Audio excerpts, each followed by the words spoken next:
Hi, this is Jason. Today I'm reading Chapter 11, Floki's Army. Chapter 11, Figuring It All Out. The next day arrived with more questions than answers.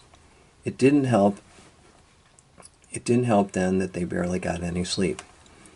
Floki did pee on the carpet once earlier, so they were on alert. They just took him out any time they thought there might be a sign that he had to go. That was 4 to 5 times that night. Also, they weren't sure where to put him. Hana slept in the bed with them. There was clearly enough room for him, but he could wander off the edge if they fell asleep.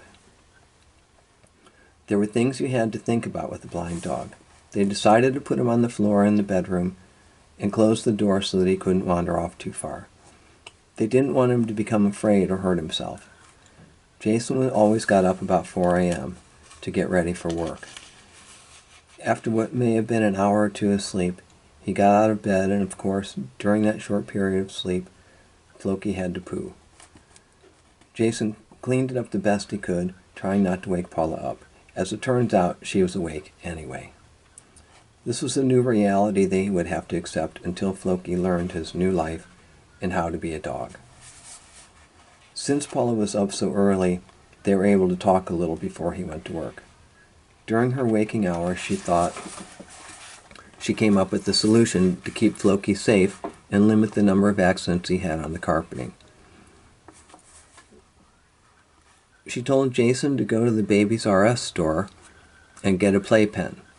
That way, when they were sleeping or had to step out for a short while, he would be in a safe and controlled area. They both agreed from the beginning that he would never spend another moment in a cage.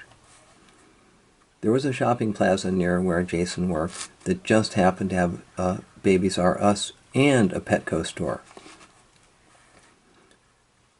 He could check out both stores and come up with the best solution. The Petco store had gates and a little fencing that could be shaped like a pen, but there was nothing to protect the floor.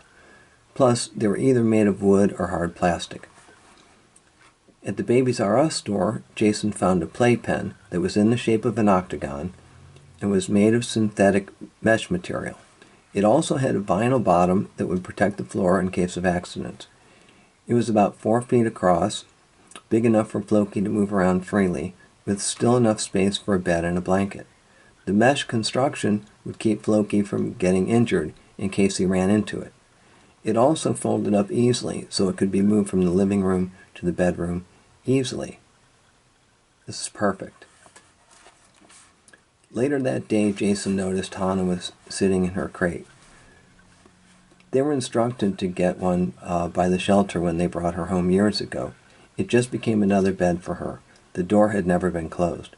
It was rare to see her in her crate, but it wasn't really paid attention to at first because of Floki. He required a lot of attention. Floki had to be carried quite a bit. There were 9 steps in the front and the back of the house. He was not able to climb them. In fact, he could only make it halfway down the hallway, and then he would have to stop and rest. Hana watched every move. When it came time to take Hana for her evening walk, she would not come out of her crate. Jason had to pick her up and carry her outside in order to get the walk started. When they came home, she would not cross the threshold. She made it clear that she did not want to come home. Of course, she only weighed 16 pounds, so she could just be picked up, even if under protest.